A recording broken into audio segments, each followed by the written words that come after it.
Oh, come now. What are you afraid of? I'm no different from your Dawn servant. It's always a little strange to review a game that's already accessible to the public, particularly one as significant as an expansion to the world's most beloved MMORPG. I can't help but come across innumerable opinions from others that I have to work not to internalize so I can form my own thoughts. But thus far, roughly a week and a half after the game's launch, the primary word I would use to describe Final Fantasy XIV Dawntrail's reception is polarizing, which begs the question, did we play the same game? Because I was enthralled almost from beginning to end.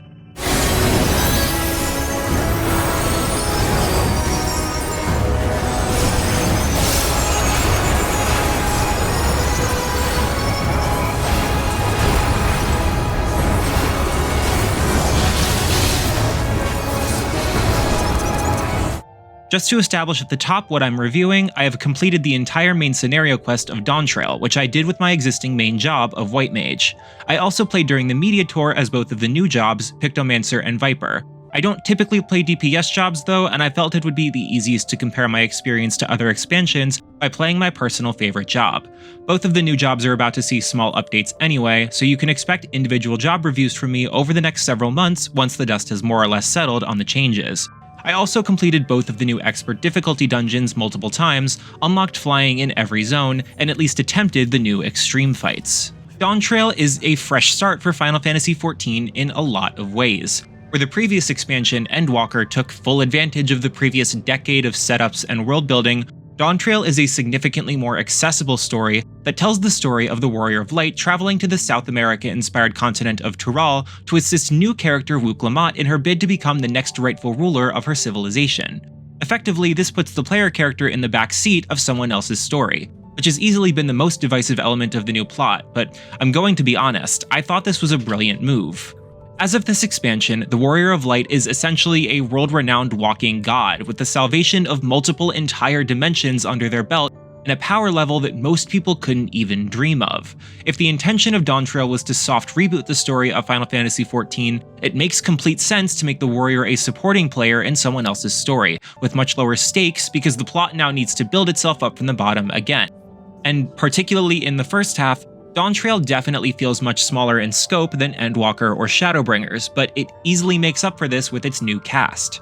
Wuk Lamat, functionally the protagonist of this story, is an absolute delight that had me already attached beforehand from her introduction in patch 6.55, and I only fell more for her as the expansion proper went on.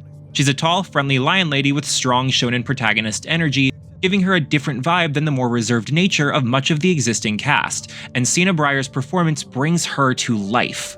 Wuk Lamat is the soul of Dawntrail, and one of the first thoughts I had upon rolling the credits was being sad that my journey with her was likely almost over. The other two central characters are not new, but are given a much more important role than they'd had before. The Viera Erenville was previously just a helper in the Warrior of Light's passage to the isolationist country of Old Charlian. Dawntrail gives him a full spotlight as he hails from Tural and was childhood friends with Wuk Lamat. He has an engaging character arc that lets the player in on his perspective and backstory much more than they had previously. Finally, Cryle Baldessian has been a recurring member of the heroic Scions of the Seventh Dawn for several expansions now, but is finally given a starring role and party member slot here as she ventures to Tural to find out why the Dawn Servant, Tural's ruler, invited her adoptive grandfather to visit him 2 decades ago, and what that might have to do with her mysterious origins.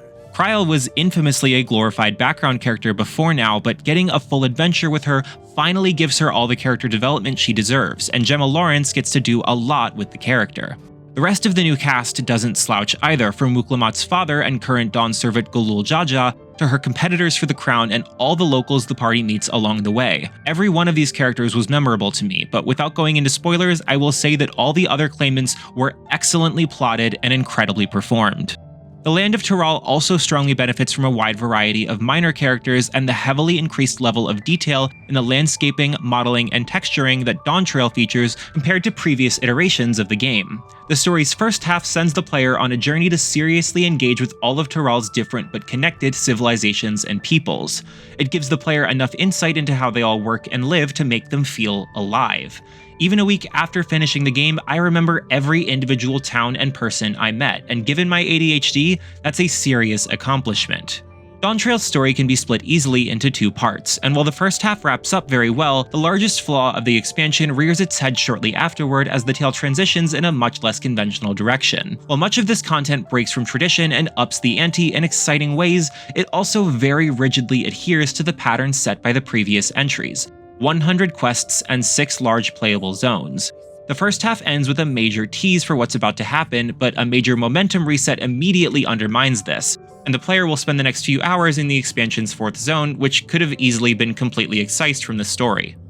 This rigid structure feels like an unnecessary shackle placed upon Dawntrail, which is otherwise a huge jump forward, and it creates an odd filler episode right when a lot of players are going to be really craving answers to the questions set up toward the halfway mark. I enjoyed the characters I met here, but I was also keenly aware that I was basically just going through the motions and waiting for the big moment I knew was coming. But on the other side of the coin, the storyline of this expansion is something that Final Fantasy XIV has really not had before: an accessible, concisely told tale that provides an immediate sense of resolution and satisfaction. This isn't by any means a dig at the previous releases, but a statement that I found Dawntrail's story to be a refreshing change of pace that hones in on a few key characters and makes them shine. If a player were to skip right to Dawntrail, this story, while providing satisfying answers to longtime players as well, can be easily understood and engaged with in spite of lacking the prior context.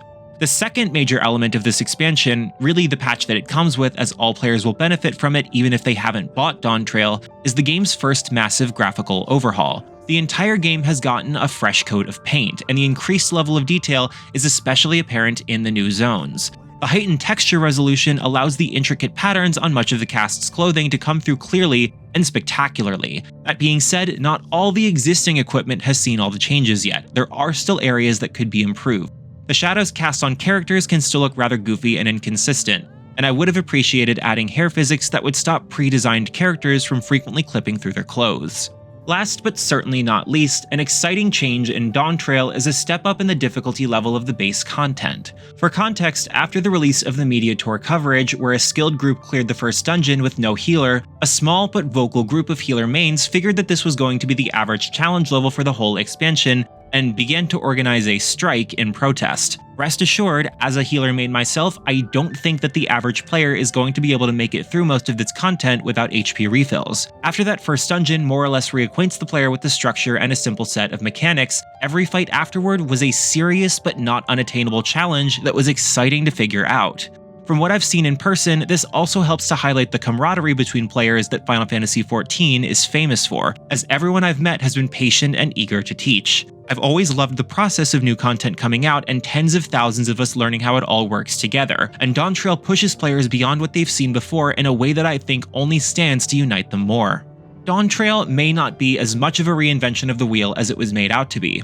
However, it also proves that this formula is still capable of featuring incredible stories and taking us to places that can surprise and challenge our understanding of the world, both in and out of the game. It represents a huge step forward in the world building of Final Fantasy XIV and its gameplay, giving the player appropriate challenges for the hundreds of hours they likely poured into it to get to this point. If this is any indication of what's to come, Final Fantasy XIV's next decade is looking bright as dawn. Noisy Pixel is giving Final Fantasy XIV Dawntrail a 9 out of 10. Thanks for watching. This video is brought to you by our supporters on Patreon. Noisy Pixel is run by a group of gamers providing independent gaming coverage through news, reviews, previews, and more. Check out our Patreon to help support our continued growth and subscribe to keep up with all of our future content.